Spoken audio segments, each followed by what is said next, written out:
ये कहानी है एक ऐसे बार की जिसके अंदर अगर तुम चले गए तो बाहर आने पर तुम्हें गोली मार दी जाएगी, और अगर तुम बार के अंदर भी रहे तो वहाँ भी तुम सेफ नहीं हो। इसका मतलब आगे कुआं तो पीछे खाई। कहानी की शुरुआत में हमें एक बार को दिखाया जाता है जिसके अंदर एक सर्जियो नाम का आदमी आता है। अब जिस समय सर्जियो बार के अंदर आता है उसी समय एक आदमी बार से बाहर निकलता है, और जैसे ही वो आदमी बार से बाहर जाता है तो उसे कोई गोली मार देता है और उसकी मृत्यु हो जाती है। अब ये देखकर आसपास के सभी लोग वहाँ से भाग जाते हैं।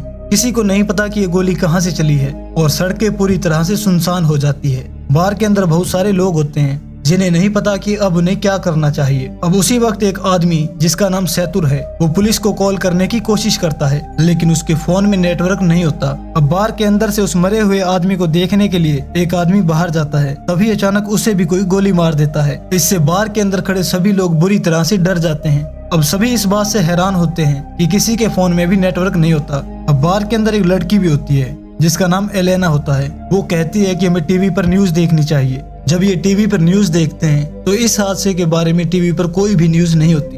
अब जैसे इनकी नजर बाहर जाती है तो बाहर जो 2 लाशें पड़ी थी वो गायब हो जाती है, और साथ ही उनका खून भी वहाँ से साफ कर दिया जाता है। इन सभी को कुछ भी समझ में नहीं आता कि यहाँ पर क्या हो रहा है। तभी सैतुर कहता है कि शायद कोई चाहता है कि हम में से कोई भी बाहर ना निकले। तभी सर्जियो कहता है कि शायद हो सकता है कि हम में से कोई किलर हो या कोई टेररिस्ट हो जिसके पास कोई भयानक विस्फोटक सामान हो और पुलिस उसे पकड़कर मारना चाहती हो। यह सुनकर एक आदमी जिसका नाम नाचो है वो अपने बैग को पैर से सरका देता है, पर सर्जियो उसे ऐसा करते हुए देख लेता है और इसके बारे में सबको बता देता है। इसके बाद नाचो के बैग को ले लिया जाता है। अब जब उसके बैग को खोला जाता है तो उसके बैग से कुछ कपड़े और एक हार्ड डिस्क निकलती है, और तभी नाचो कहता है कि इसमें ऐसी कोई भी चीज नहीं है जिससे किसी को कोई नुकसान हो। वो कहता है कि मैं एक एड कंपनी में काम करता हूँ और इस हार्ड डिस्क के अंदर मेरी एड कंपनी की एक फाइल है, लेकिन कोई भी उसकी बात पर विश्वास नहीं करता। एलिना उसकी हार्ड डिस्क को नष्ट कर देती है, लेकिन उसकी हार्ड डिस्क के अंदर ऐसा कुछ भी नहीं होता, और नाचो को इससे काफी दुख होता है। और तभी नाचो देखता है कि काउंटर पर एक ब्रीफ केस रखा है, और वो सबसे पूछता है कि ये ब्रीफ केस किसका है। तभी सर्जियो ये दावा करता है कि ये ब्रीफ केस उसका है। अब इससे पहले कि सर्जियो ब्रीफ केस को उठाता, इस बार की ओनर एम्पारो इस ब्रीफ केस को उठा लेती है। सर्जियो एम्पारो को ब्रीफ केस खोलने से मना करता है, लेकिन तभी एक आदमी जिसका नाम इजराइल है वो इस ब्रीफ केस को खोल देता है, और ब्रीफ केस के अंदर कुछ औरतों के कपड़े निकलते हैं। अब इससे पहले कि कोई कुछ समझ पाता, उसी वक्त उन्हें बाथरूम में किसी आदमी की आवाज आती है। अब वो उस बाथरूम के दरवाजे को खोलने की कोशिश करते हैं जो कि अंदर से लॉक होता है। अब ये लोग किसी न किसी तरीके से बाथरूम के दरवाजे को खोलकर अंदर जाते हैं तो ये देखते हैं कि वहाँ पर एक मोटा सा आदमी लेटा हुआ है जो कि बेहोश है। दरअसल इस कहानी की शुरुआत में ये आदमी खांसते खांसते इस वॉशरूम के अंदर आया था, और तब से ये वहीं पर बेहोश पड़ा है। इस आदमी के पास एक इंजेक्शन भी पड़ा होता है। एलिना इस इंजेक्शन को उठा लेती है, और तभी इन लोगों को बाहर से गाड़ियों की आवाज आती है। अब जैसे ये लोग बार के गेट के पास जाते हैं तो वहाँ पर ये देखते हैं कि बाहर कुछ आर्मी के ऑफिसर्स आते हैं जो पूरी तरह से ढके हुए होते हैं। वो आर्मी ऑफिसर्स वहाँ पर टायर का ढेर करते हैं और उनको जला देते हैं और वहाँ से चले जाते हैं। हालांकि सबको ये लग रहा था कि वो इनकी मदद करने के लिए आए हैं, लेकिन वो इनकी मदद नहीं करते। और इसके बाद टीवी पर ये न्यूज दिखाई जाती है कि सिटी के एक बहुत बड़े हिस्से में आग लग गई है और इसीलिए उस जगह को सील कर दिया गया है। अब बार में फंसे लोगों को कुछ समझ में नहीं आता कि सरकार झूठ क्यों बोल रही है, और तभी वो आदमी जो बार के अंदर बेहोश था वो अचानक सबके सामने आ जाता है। उसकी पूरी बॉडी पूरी तरह से फूल जाती है और उसकी आंखें भी काफी डरावनी हो जाती है, और वो वहीं पर गिरकर मर जाता है। लेकिन मरने से पहले वो डू नॉट टच मी कहता है। अब ये लोग उस मरे हुए आदमी का फोन उठाते हैं और देखते हैं कि वो आदमी तो एक आर्मी ऑफिसर था। उसके फोन में और भी कुछ फोटोज होती हैं जिनमें कुछ लोगों ने वायरस से बचने वाली किट पहनी होती है। अब बार में फंसे लोग ये समझ जाते हैं कि इस पूरे इलाके को क्वारंटीन कर दिया गया है। इसका मतलब ये आदमी जो अभी अभी यहाँ पर मरा है वो किसी वायरस से इन्फेक्टेड था, और उसी इन्फेक्शन की वजह से इसकी जान चली गई है। अब हो सकता है कि शायद यहाँ पर कई और लोग भी इन्फेक्टेड होंगे। और वहीं नाचो को दिखाया जाता है जो अपने फोन में किसी भी तरह से नेटवर्क लाने की कोशिश करता है, और जब वो एक टेबल पर चढ़कर अपने फोन को ऊपर करता है तो उसके मोबाइल में नेटवर्क आ जाता है। वो ये बात सबको बताता है। अब नाचो को कहा जाता है कि तुम जल्दी से किसी मीडिया वाले को कॉल करके सब कुछ बता दो, लेकिन तभी सैतुर भी कॉल पर बात करने के लिए टेबल पर चढ़ जाता है, जिस वजह से वो टेबल टूट जाती है। और तभी वहाँ पर एक आदमी जिसका नाम एंड्रस है वो नाचो से फोन मांगता है, लेकिन तभी एम्पारो उसे रोक देती है कि इस फोन को मत छूना, क्योंकि ये फोन उस इन्फेक्टेड आदमी का था, और अगर तुमने भी इस मोबाइल को छू लिया तो तुम भी इन्फेक्टेड हो जाओगे। अब सर्जियो और एंड्रस इस बात से सहमत हो जाते हैं अब इसका मतलब नाचो और जिस किसी ने भी इस मोबाइल को छू लिया है वो सब के सब इस वायरस से इन्फेक्टेड हो गए हैं और ऐसा करने वाले इनमें से 5 लोग हैं। अब एंड्रस अपनी बंदूक निकालकर सबको धमकाता है और इनसे कहा जाता है इस आदमी की लाश को नीचे बने तहखाने में लेकर जाओ। अब सब लोगों को मजबूरन उनकी बात माननी पड़ती है और ये 5 लोग डेड बॉडी को लेकर नीचे तहखाने में चले जाते हैं और अब ये 3 लोग ऊपर बचे हुए हैं। अब थोड़ी देर बाद ट्रिनी नाम की एक औरत को वहाँ पर सफोकेशन होना शुरू हो जाते हैं। ट्रिनी सबको तहखाने का दरवाजा खोलने के लिए कहती है लेकिन कोई भी उसकी बात नहीं सुनता। अब जैसे ही ट्रिनी दरवाजा खोलने के लिए ऊपर जाती है तो वहाँ पर पड़ी कुछ बोतल्स टूट जाती है और सारा लिक्विड एक साइड बहना शुरू हो जाता है और तभी इनकी नजर वहाँ पर बने एक ड्रेनेज पर पड़ती है जिसका मतलब ये पानी के रास्ते होते हुए वहाँ से बाहर निकल सकते हैं। अब इजराइल उसका ढक्कन खोल देता है और यहाँ से बाहर निकलने का फैसला करता है, इसलिए वो अपने पूरे शरीर पर ऑयल लगाता है और उस ड्रेनेज से नीचे जाने की कोशिश करता है लेकिन ड्रेनेज का छेद ज्यादा बड़ा नहीं होता इसलिए वो नीचे नहीं जा पाता।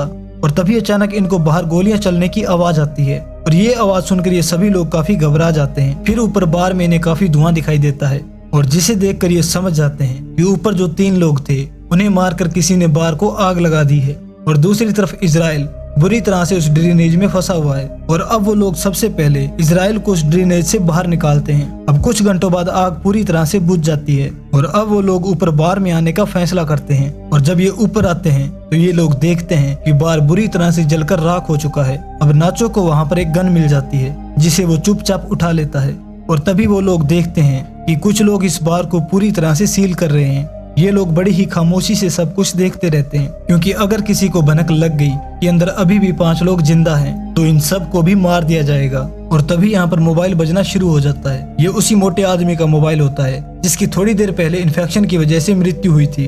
अब एलिना उसका मोबाइल उठा लेती है और उसकी व्हाट्सएप चैट पढ़ना शुरू करती है जिसमें एक आदमी इस मोटे आदमी से पूछता है क्या वैक्सीन लेने के बाद तुम्हारी तबीयत में कुछ सुधार है। और इस आदमी ने ये जवाब दिया होता है कि नहीं, मेरी तबीयत अभी भी बहुत ज्यादा खराब है और मैं एक बार के बाथरूम में छुपा हुआ हूँ और तुम मेरे पास आने की कोशिश मत करना। और तभी मरीना इसकी पुरानी चैट पढ़ना शुरू करती है जिसमें ये लिखा होता है कि अभी भी 4 पड़ी है। और अब ये लोग समझ जाते हैं कि इसके पास जो इंजेक्शन है वही इस वायरस की वैक्सीन है और ये पढ़कर सब लोग खुश हो जाते हैं कि ये वैक्सीन काम कर सकती है। लेकिन फिर भी इनके मन में एक डाउट आ जाता है कि अगर इस आदमी ने वैक्सीन ली थी तो इसकी मृत्यु कैसे होगी।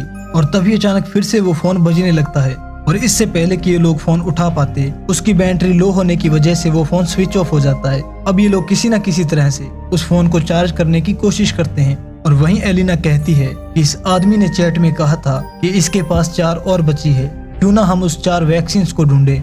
फिर ये सभी लोग स्टोर रूम में उसकी लाश के पास जाते हैं लेकिन इनको वहाँ पर कोई भी वैक्सीन नहीं मिलती। और इसके बाद ये वॉशरूम में जाते हैं जहाँ जाकर ये देखते हैं कि इजराइल पहले से ही वैक्सीन लेकर वहाँ पर बैठा हुआ है। अब इजराइल एक से अपना बलिदान मांगता है क्योंकि ये लोग 5 हैं और वैक्सीन सिर्फ 4, इसलिए इजराइल सबसे पहले एक इंजेक्शन निकालकर अपने आप को इंजेक्ट कर लेता है। और तभी नाचो उस पर अपनी बंदूक तान देता है लेकिन इजराइल फिर भी वो वैक्सीन अपने शरीर के अंदर इंजेक्ट कर लेता है और जिसके बाद नाचो और इजराइल के बीच हाथापाई होना शुरू हो जाती है। इजराइल नाचो पर हावी हो जाता है और उसकी गन को छीन लेता है और इसी हाथापाई के बीच वैक्सीन इजराइल के हाथों से छूटकर नीचे तहखाने में गिर जाती है। अब ट्रिनी नीचे तहखाने में जाकर उस वैक्सीन को उठा लेती है और तभी गलती से उसके हाथ से वैक्सीन छूट जाती है और नीचे नाले में गिर जाती है। और अब ये सभी लोग ये सोच रहे होते हैं कि वैक्सीन को नीचे नाले में से कैसे निकाला जाए। अब इन सब में से एलिना सबसे पतली होती है, इसलिए सब लोग एलिना से पूछते हैं कि क्या तुम नीचे जाकर वैक्सीन को ला सकती हो। अब पहले तो एलिना मना कर देती है लेकिन फिर वो मान जाती है। अब इसके बाद एलिना की बॉडी पर ऑयल लगाया जाता है और उसे नीचे धकेला जाता है और बड़ी ही मशक्कत के बाद एलिना नीचे पहुंच जाती है और वो नीचे नाले में गिर जाती है। अब एलिना वो वैक्सीन ढूंढ लेती है और नाले से बाहर आ जाती है और तभी नाचो तार से वैक्सीन को बांधकर ऊपर भेजने को कहता है लेकिन एलिना साफ साफ मना कर देती है क्योंकि वो जानती है कि ऊपर 4 लोग हैं और वैक्सीन सिर्फ 3 बची है। अब एलिना उन सब से कहती है कि अगर तुम्हें वैक्सीन चाहिए तो तुम सबको नीचे आना होगा। फिर उसके बाद ये लोग ड्रेनेज के छेद को बड़ा करते हैं। तब तक एलिना बाहर का रास्ता ढूंढना शुरू कर देती है। अब थोड़ी दूर जाने के बाद उसे एक जगह पर रोशनी दिखाई देती है।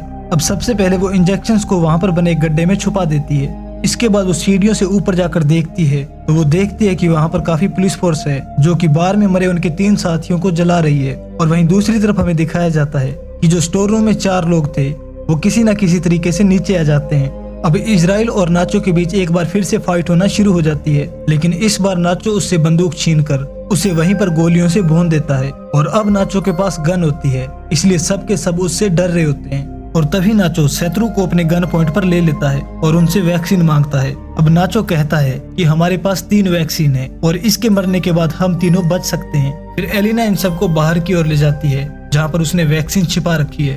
अब धीरे धीरे ये लोग आगे बढ़ते रहते हैं। अब नाचो और एलिना आगे चलते हैं, जबकि शत्रु और ट्रिनी इनके पीछे चलते हैं। तभी अचानक ट्रिनी शत्रु को पानी में डुबोकर मारने की कोशिश करती है ताकि सारी दिक्कत ही खत्म हो जाए, लेकिन नाचो ट्रिनी को ऐसा करने से रोक देता है।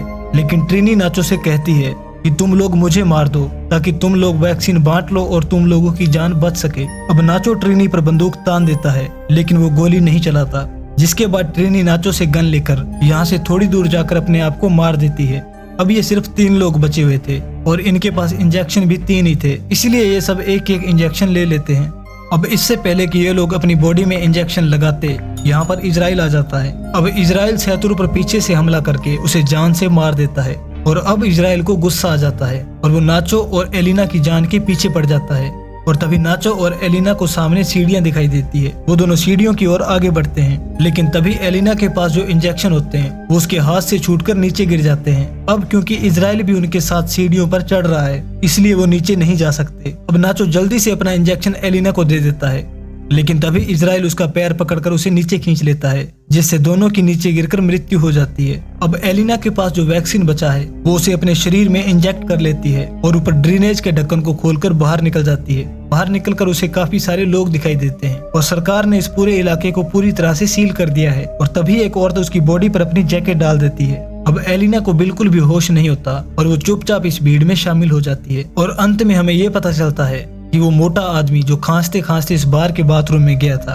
वो एक आर्मी ऑफिसर था। ये हो सकता है कि आर्मी किसी तरह का कोई बायोलॉजिकल वेपन बना रही हो ताकि वो अपने दुश्मन देशों पर इस वेपन से हमला कर सके। लेकिन इस दौरान इनका अपना एक ऑफिसर इन्फेक्टेड हो गया। हालांकि उनके पास इस इन्फेक्शन की वैक्सीन भी थी, लेकिन ये ऑफिसर बीमार था, इसलिए वैक्सीन ने इसके ऊपर काम नहीं किया। और जब आर्मी को ये पता चलता है कि उनका ये ऑफिसर बार के अंदर है, तो उन्होंने इस पूरे एरिया को सील कर दिया ताकि वहां से कोई भी बाहर ना निकल पाए और उस वायरस को इसी जगह पर खत्म कर दिया जाए, चाहे इसके लिए उन्हें कुछ बेगुनाह लोगों को मारना भी क्यों ना पड़े, क्योंकि थोड़े बहुत लोगों के चक्कर में वो पूरे देश को खतरे में नहीं डाल सकते थे। इसलिए उन्हें मजबूरन ये कदम उठाना पड़ा। और इसी के साथ इस कहानी का अंत हो जाता है। मिलते हैं अगली वीडियो में, तब तक के लिए गुड बाय।